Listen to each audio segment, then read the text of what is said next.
Bueno, pues ante todo voy a agradecerles a Sayolan por haber invitado a esta ponencia.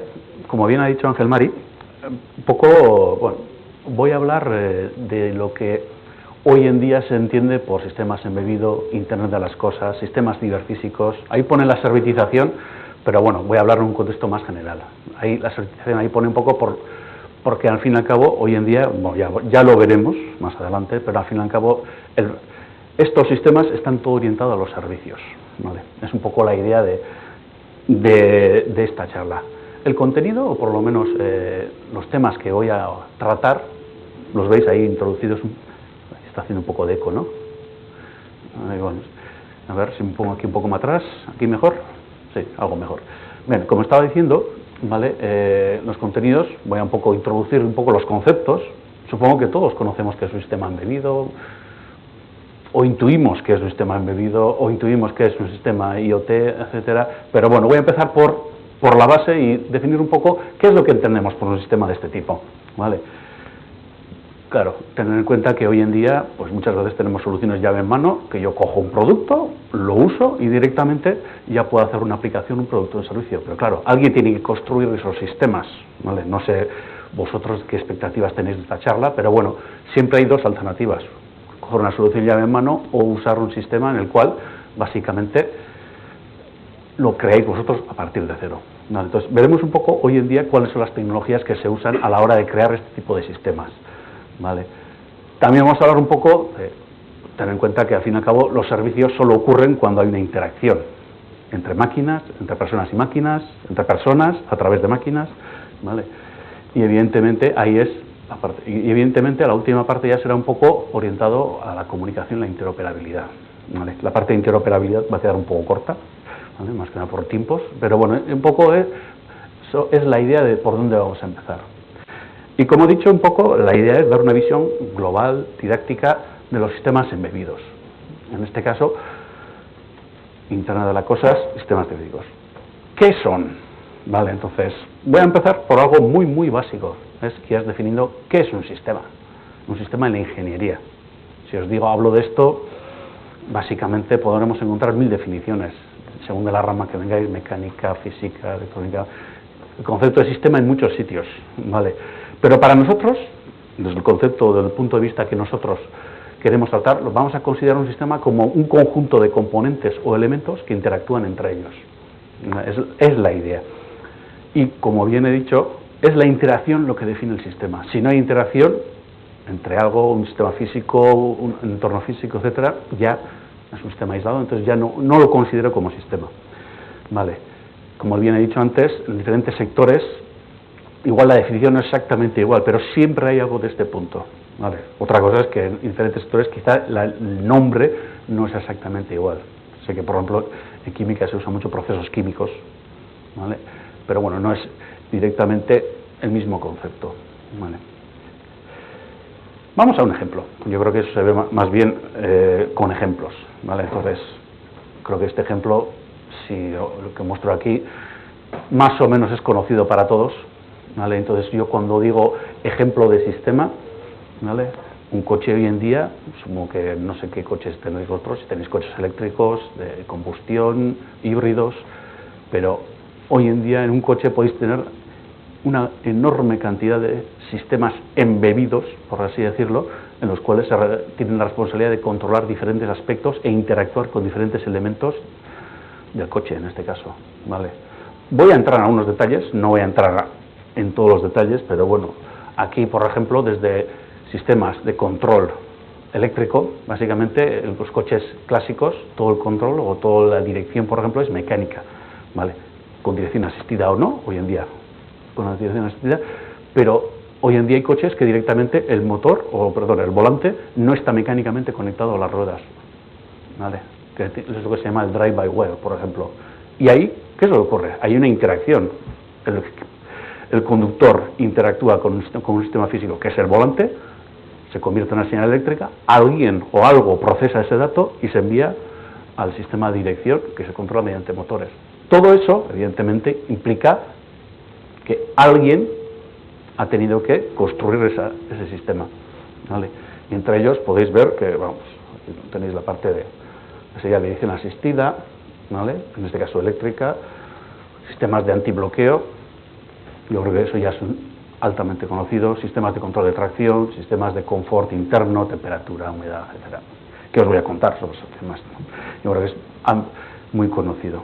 Entonces, cuando hablamos de sistemas embebidos, ya concretamente, entrando ya, aquí estamos hablando de un sistema que se hace a medida para cubrir una necesidad o resolver un propósito, ¿vale?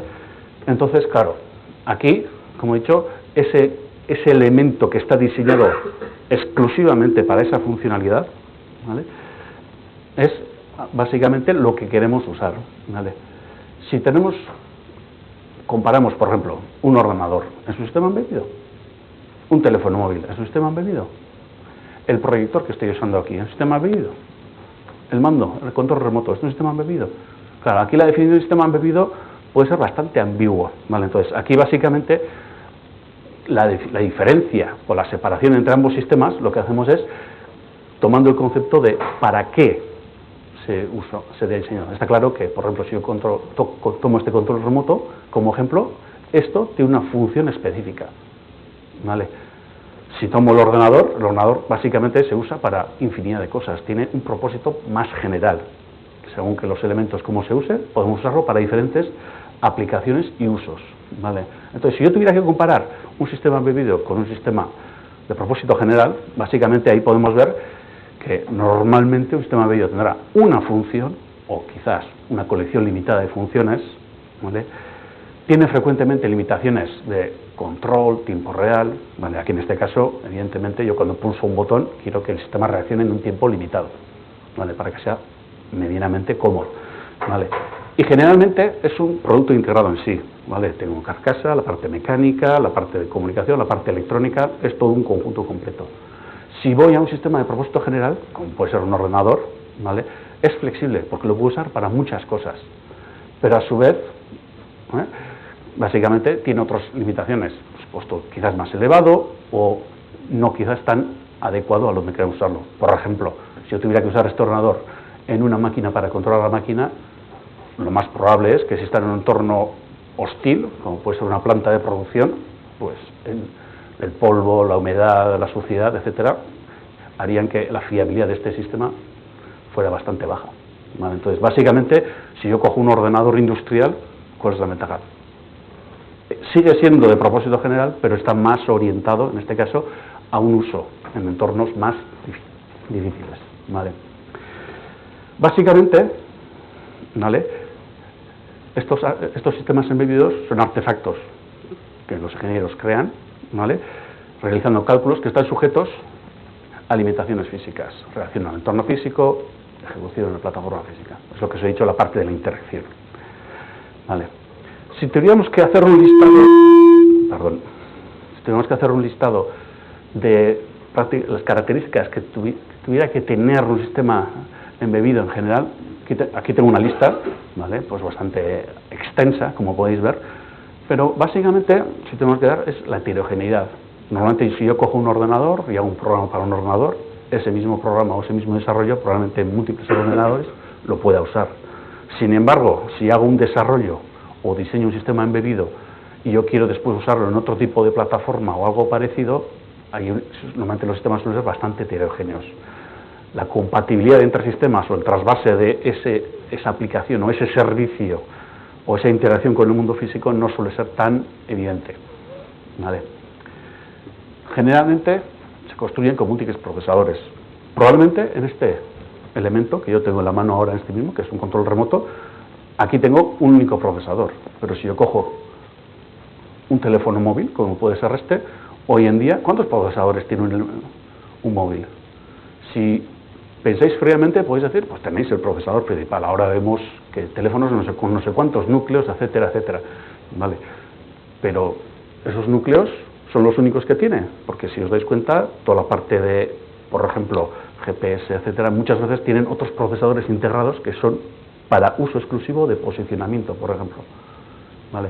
Y realmente lo que tienen son múltiples procesadores para usos muy específicos que en su conjunto crean, en este caso sería el teléfono móvil, ¿vale? Básicamente es una agrupación de procesadores. ¿Qué decir con las interfaces? Ten en cuenta que cuando hablamos de interacción, ¿vale?, básicamente este elemento está diseñado para yo con los dedos poder controlar. Un teléfono móvil hoy en día tiene pantallas táctiles, pero si recordáis los teléfonos históricos, pues tenían los teclados, ¿vale?, y básicamente con ello lo que hacíamos era interactuar con el sistema. Ha cambiado el modo de interacción. Hoy en día incluso hay teléfonos móviles que les podemos hablar y nos hablan, ¿vale? Entonces, básicamente las interfaces de usuario, cómo se interactúa tanto con el elemento físico como cómo nos devuelve la información ese elemento físico, hay un amplio espectro de diferencias. Como veis, básicamente, ¿vale?, hay una posible distribución. ¿Por qué? Bueno, este ya es más cuando hablamos más de sistemas ciberfísicos o IoT, porque en ese caso lo que estamos es planteando que no están localizados en un único sitio, sino pueden estar distribuidos en diferentes ámbitos y se interactúan entre ellos, ¿vale? Capacidad de reacción, ¿vale? Ten en cuenta, por ejemplo, un sistema de freno de emergencia de un vehículo con un detector, un sistema de emergencia en un ascensor, etcétera. Todos ellos tienen como característica que por seguridad tiene que actuar en un tiempo limitado para llevar el sistema a un estado seguro, ¿vale? Y evidentemente, ¿vale?, ahí tiene que tener una reacción, tiene que tener una información, ¿vale? Otro aspecto donde sí que se incluyen mucho los temas embebidos es cuando empezamos de hablar de la seguridad, como he mencionado antes. Cuando estamos hablando de seguridad de los equipos, de las personas, etcétera, incluso seguridad ante posibles intrusiones de terceros, ¿vale?, en ese caso, prácticamente ahí hay que hacer un diseño desde su parte inicial para poder contemplar qué riesgos hemos de asumir cuando estamos usando ese sistema. ¿Qué riesgos tiene usar este elemento? Pues como mucho, pues batería podía explotar. Sería exagerado, esperemos que no. ¿Qué riesgos podemos tener? Pues de tanto usarlo puede que me tenga un tendinitis en un dedo. ¿Qué riesgos podemos tener? ¿Vale? Entonces, básicamente, muchas veces, cuando pensamos en un sistema de propósito general, no pensamos en este tipo de aplicaciones, ¿vale? Pero claro, cuando estamos en un sistema, por ejemplo, control de un avión, ¿vale?, o el freno de emergencia, como hemos dicho antes, ahí esos sistemas son críticos para la seguridad, ¿vale? Y en ese sentido, muchas veces es mucho más sencillo analizar un sistema pequeño y sencillo que un ordenador, que tiene una gran cantidad de elementos. Entonces, muchas veces, en los elementos de seguridad, si habéis hecho, tenéis conceptos mecánicos, pues los dobles aperturas, etcétera, hay conceptos que cuanto más sencillos, más fáciles son de demostrar, ¿vale? Y aquí, básicamente, hay una tendencia. También está la fiabilidad, prestaciones. Si yo hablo de sistemas embebidos y yo quiero hacer simplemente que ocurra una señal de temperatura que está en la punta del monte Gorbea y guardarlo en una base de datos, ¿qué necesidades tenemos? ¿Queremos asegurarnos de que esa información no se pierda jamás? ¿Cuánto de fiable tiene que ser el sistema? Por ejemplo, cuando hablamos de teléfonos móviles, ¿cuántas veces se nos ha quedado colgado el teléfono móvil? ¿O cuántas veces se nos ha quedado colgado un ordenador? Que tenéis más experiencia con este tipo de cosas. Entonces ahí los conceptos de fiabilidad también están relacionados con lo que os he dicho antes de seguridad, pero efectivamente ahí tienen un gran impacto. También están las prestaciones, ¿vale? Hay sistemas embebidos que son muy sencillos, como puede ser este que tengo en la mano, o sistemas embebidos que pueden ser altamente complejos, como pueden ser sistemas de visión artificial, ¿vale?, cuya potencia de cálculo igual es tan elevada o mayor que un ordenador, ¿vale? Recursos limitados, eso ya depende un poco de la aplicación, pero muchas veces cuando hablamos de sistemas a medida, por reducción de costes, básicamente lo que hacemos es limitar el número de recursos. En un ordenador podemos asumir que tenemos no sé cuántos gigas de memoria, no sé cuántos gigas de disco duro, no sé cuántos. En un sistema embebido, como básicamente partimos de cero y queremos reducir costos, lo que hacemos es básicamente limitar los recursos para limitar el costo, ¿vale? Limitaciones de tiempo real, unido a lo que he dicho antes de control. Sistemas operativos de tiempo real, unido al anterior. Limitaciones de potencia y consumo, el ejemplo que he puesto antes. El sensor que está en la punta de Monte Gorbea para capturar la temperatura. Eso, si queremos tener algo que sea de costo reducido, no podemos tener una persona que vaya cada semana a cambiarle la pila a ese sensor, ¿vale? Por lo tanto, ahí, hoy en día es algo que ha tomado mucha fuerza, la limitación de potencia y consumo, ¿vale? Más que nada para aplicaciones sobre todo de IoT, en el cual nosotros queremos que el sistema sea autónomo en la mayor medida de lo posible y con un mantenimiento limitado, ¿vale? Y evidentemente después están operación en condiciones ambientales extremas. Hemos dicho la punta del Monte Gorbea, hemos dicho la planta de fabricación, por ejemplo en un proceso químico, puede ser los sistemas de gases explosivos, ¿vale? Hay entornos que son altamente, básicamente, peligrosos o arriesgados, ¿vale? Entonces, en esos sitios, el diseño de un sistema tiene que ser a medida, sí o sí, por seguridad. Un ordenador clásico, probablemente, un sistema de propósito general, no nos va a solucionar el problema, ¿vale? Y por supuesto, como estamos en un entorno que es heterogéneo, diferente, cada uno, por así decirlo, de su madre y de su padre, ¿vale?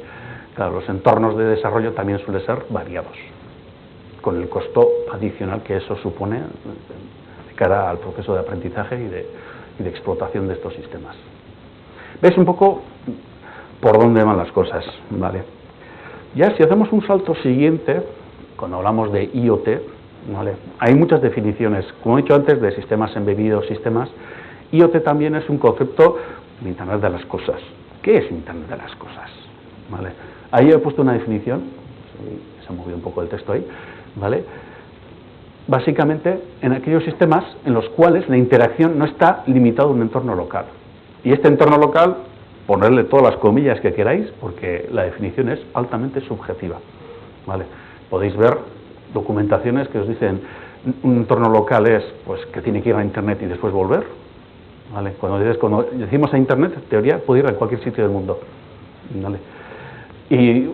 Pero en algunos sitios, en Internet de las cosas es, en esta misma planta, por ejemplo, pues el control de temperatura, el control de iluminación, etcétera, que tiene un sistema centralizado en el cual se comunica con estos sensores que están repartidos en la sala, podría ser también un Internet de las cosas.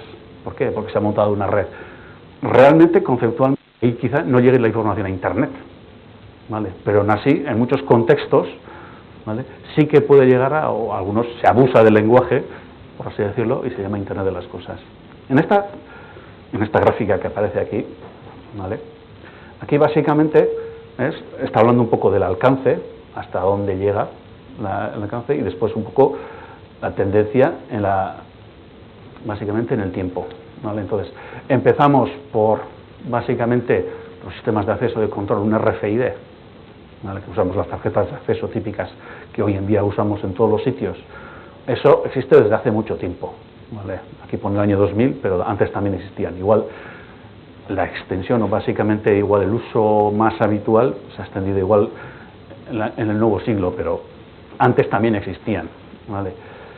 También básicamente uno de los ejemplos más claros de uso es cuando en almacenes queremos hacer un procesamiento rápido, es decir, un lector de barras o un lector de RFID en el cual detectamos directamente los sistemas para poder hacer un procesamiento rápido. Después, evidentemente, entramos con seguridad, salud, transporte, seguridad de la alimentación, etcétera, ¿vale? Ubicación de personas, ¿vale? Operación o teleoperación, teleasistencia, ¿vale? Y ahí es un poco, veis que hay un entorno básicamente de servicios que van quizás a mayor nivel. Es un poco sí, lo que ha ocurrido también con sistemas embebidos, que primero se empezó con sistemas pequeños, sistemas de control, y hoy los sistemas de control se han expandido. Y los sistemas físicos, volviendo un poco haciéndola, ¿sí? ¿Perdón?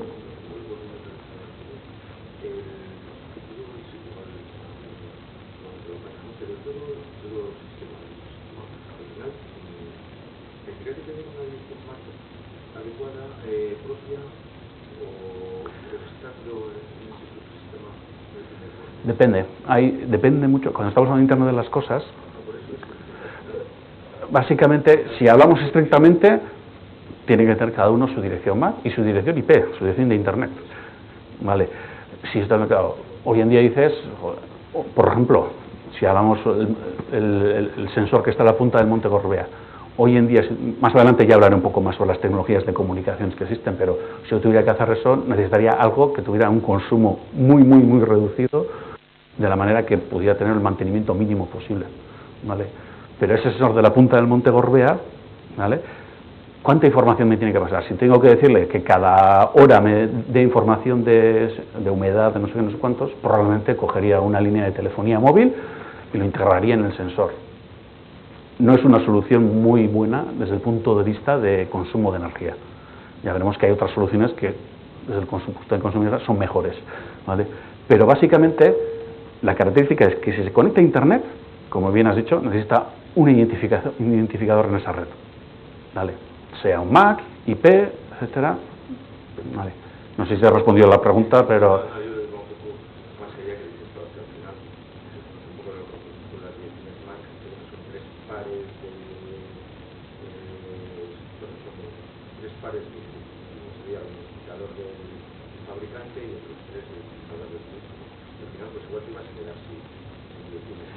Ah, bueno, ese es otro problema.